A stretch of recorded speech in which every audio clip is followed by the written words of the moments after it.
Good morning all student. कक्षा 9th विषय विज्ञान लेसन नंबर 3 परमाणु व अणु में हम आज परमाणु द्रव्यमान या परमाणु भार के बारे में पढ़ेंगे।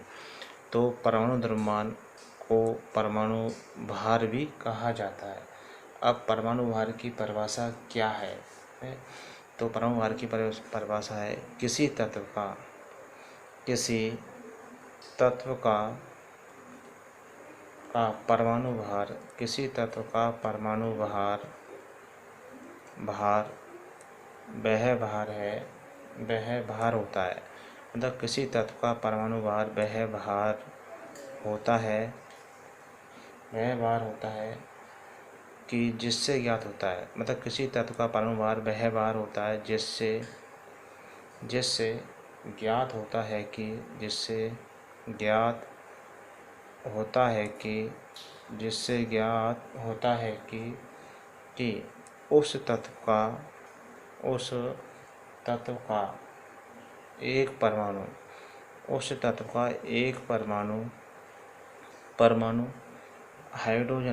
उस तत्व का एक परमाणु हाइड्रोजन के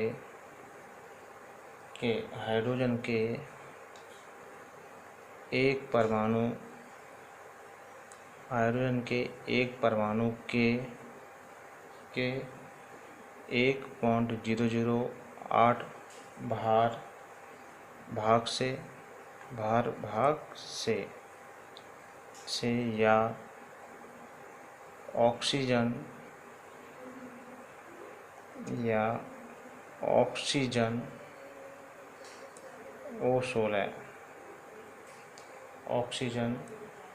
परमाणु के 16वें भार भाग से या कार्बन 12 C12 परमाणु के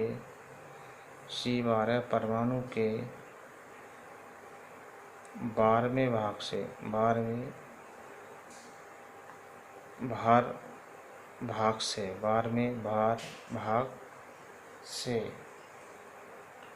कितना गुना भारी है। ठीक। तो परमाणु द्रव्यमान परमाणु भार की परिभाषा में समझते हैं। किसी तत्व का परमाणु भार वह भार होता है। मतलब किसी तत्व का जो परमाणु भार है वह भार होता है जिससे कि हमें ज्ञात होता है। मैं परमाणु भार किसी तत्व का परमाणु भार वह भार होता है जिससे हमें ज्ञात होता है कि उस तत्व का एक परमाणु हाइड्रोजन के एक परमाणु के 1.088 भार भाग से और ऑक्सीजन के 16वें भार भाग से और कार्बन के 12वें भार भाग से कितना गुना भारी होता है, वह कहलाता है परमाणु द्रव्यमान कहलाता है। मतलब इस परमाणु भार में या परमाणु द्रव्यमान में हम कार्बन, ऑक्सीजन, हाइड्रोजन के परमाणु भार भाग से तुलना करते हैं। परमाणु भार भाग से क्या करते हैं? तुलना करते हैं। अथवा दूसरी परिभाषा है, मतलब वो कह रहा है कि किसी तत्व का परमाणु भार वह भार होता है कि जिससे हमें ज्ञात होता है कि उस तत्व का एक परमाणु हाइड्रोजन के एक परमाणु के 1.008 से, ऑक्सीजन के 16वें भार भाग से और कार्बन 12 के 12वें भाग से कितना गुना भारी होता है। अथवा आपेक्षिक भार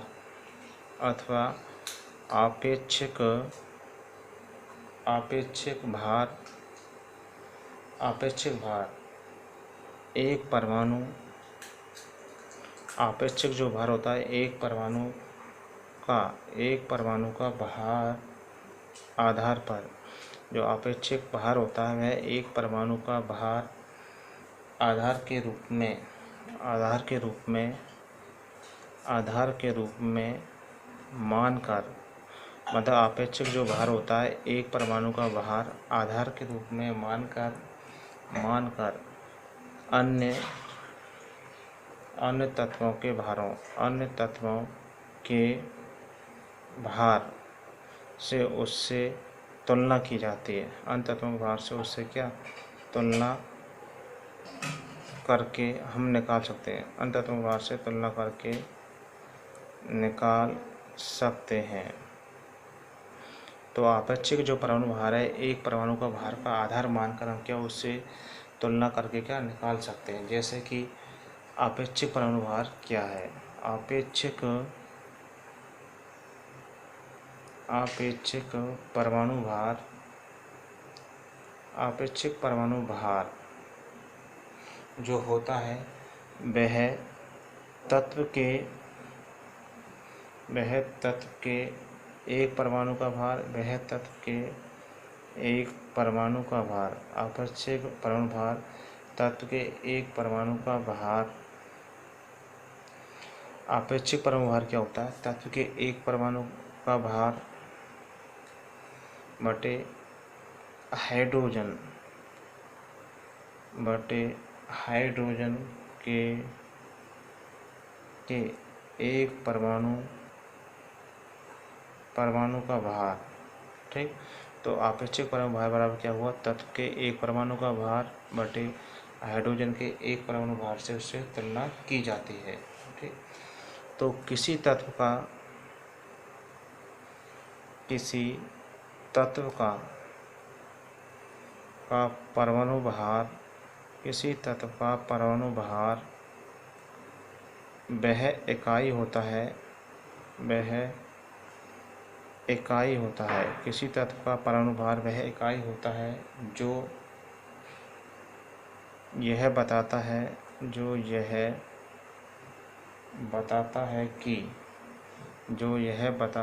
कि कोई परमाणु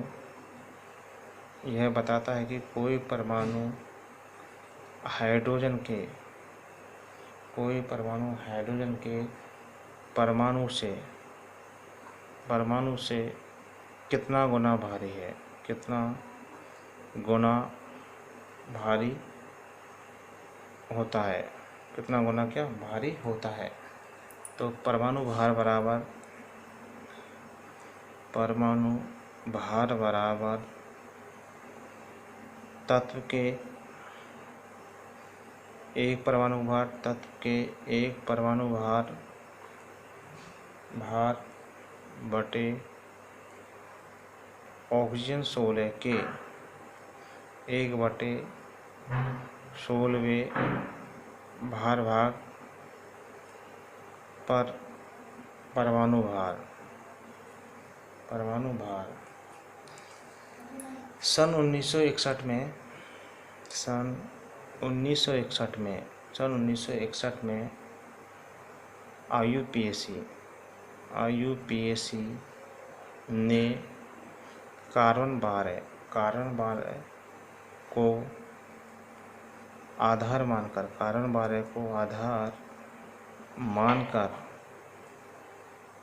परमाणु भार की परिभाषा दी, परमाणु भार की क्या परिभाषा दी। ठीक, तो परमाणु भार बराबर क्या हुआ? तत्व के एक परमाणु का भार, तत्व के एक परमाणु का भार बटे कार्बन 12 के 1/12वें भार का परमाणु भार। तो परमाणु भार, परमाणु द्रव्यमान में हमने क्या बात मानी कि कार्बन, ऑक्सीजन और हाइड्रोजन के परमाणु भारों से तुलना की। तो किसी तत्व का परमाणु भार वह भार होता है जिससे कि ज्ञात होता है कि उस तत्व का एक परमाणु हाइड्रोजन के एक परमाणु से 1/1.008 भार भाग से और ऑक्सीजन परमाणु के 1/16वें भार भाग से और कार्बन परमाणु के भार भाग से कितना गुना भारी होता है। तो इसमें जो आपेक्षिक भारों के मानों की तुलना की जाती है। आपेक्षिक परमाणु भार क्या हुआ? तत्व का एक परमाणु भार और हाइड्रोजन का एक परमाणु भार का भार। ठीक, तो इसी प्रकार परमाणु भार बराबर क्या हुआ? तत्व का एक परमाणु का भार बटे ऑक्सीजन के 1/16वें भार भाग से तुलना हो गई, ऑक्सीजन के परमाणु उसके भार भाग से तुलना हुई। उसी प्रकार तत्व का एक परमाणु भार बटे कार्बन के 12वें भार भाग से परमाणु से तुलना होती है। ठीक, तत्व के तत्व के तत्व के परमाणु भार, तत्व का परमाणु भार बराबर तुल्यांकी भार इंटू संयोजकता, ठीक, से तुलना करते हैं। अब आता है आपका अनुभार क्या होता है। अनुभार क्या है, तो अनुभार देखते हैं।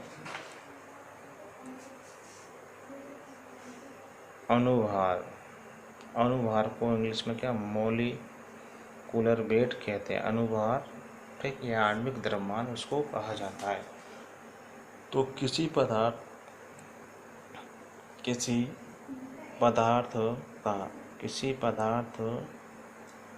का अनुभार वह भार है, किसी पदार्थ का अनुभार वह भार है जो कि यह प्रदर्शित करता है। किसी पदार्थ का अनुभार वह भार है जो कि यह प्रदर्शित करता है कि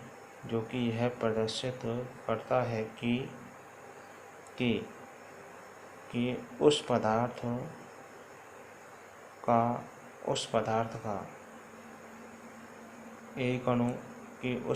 का एक अणु हाइड्रोजन के एक परमाणु से 1.008 या कार्बन 12 के 1/12वें भाग से कितना गुना भारी है, ठीक। तो अनुभार बराबर क्या हुआ, अनुभार को आणविक द्रव्यमान भी कहते हैं। तो किसी पदार्थ का अनुभार वह भार होता है जो कि यह प्रदर्शित करता है कि उस पदार्थ का जो एक अणु होता है वह हाइड्रोजन के एक परमाणु से, मतलब उस पदार्थ का एक अणु हाइड्रोजन के एक परमाणु से 1.008 या कार्बन 12 के 1/12 भाग से कितना गुना भारी होता है। तो अनुभार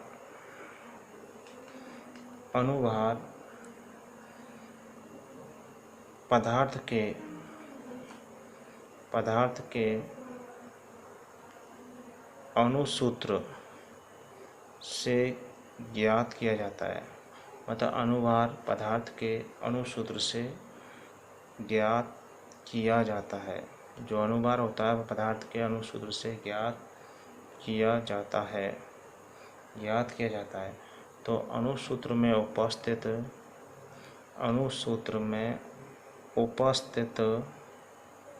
सभी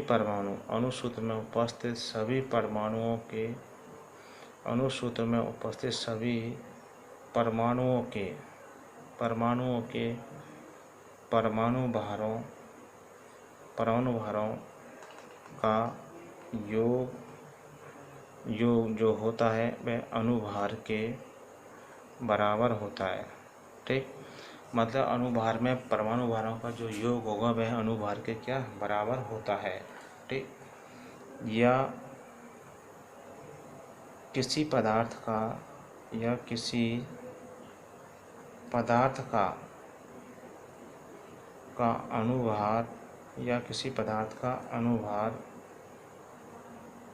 अनुभार उसके सभी संघटक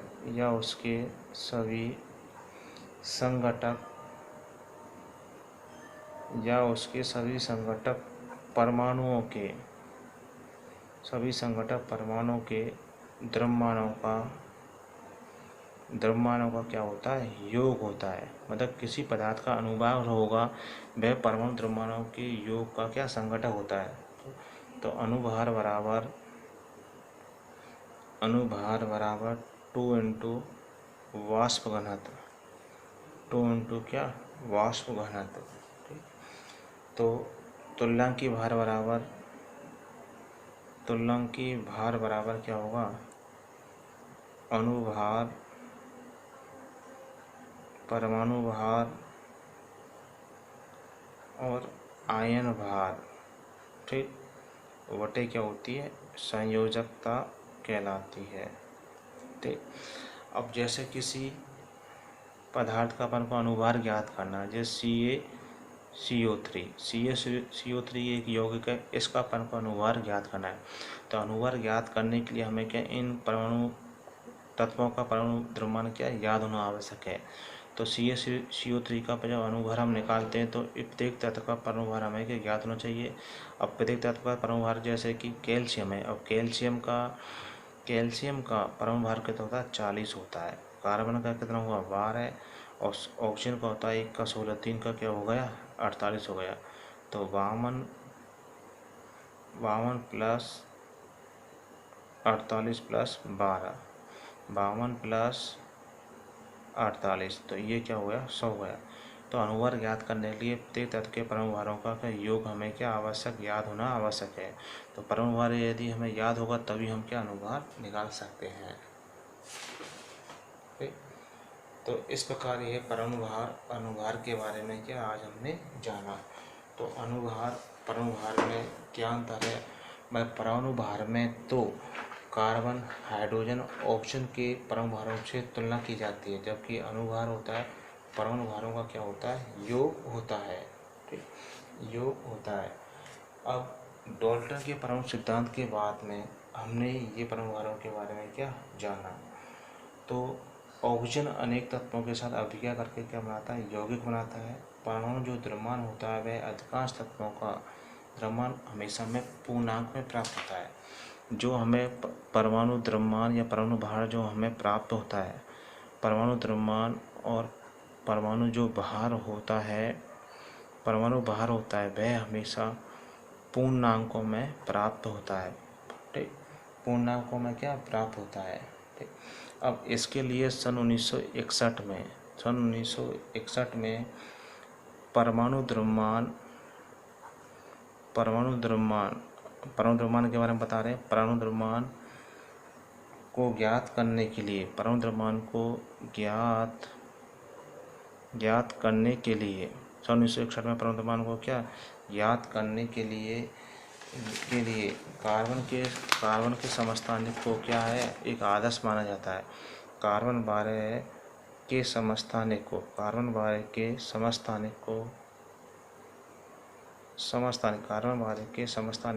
आधार माना जाता है।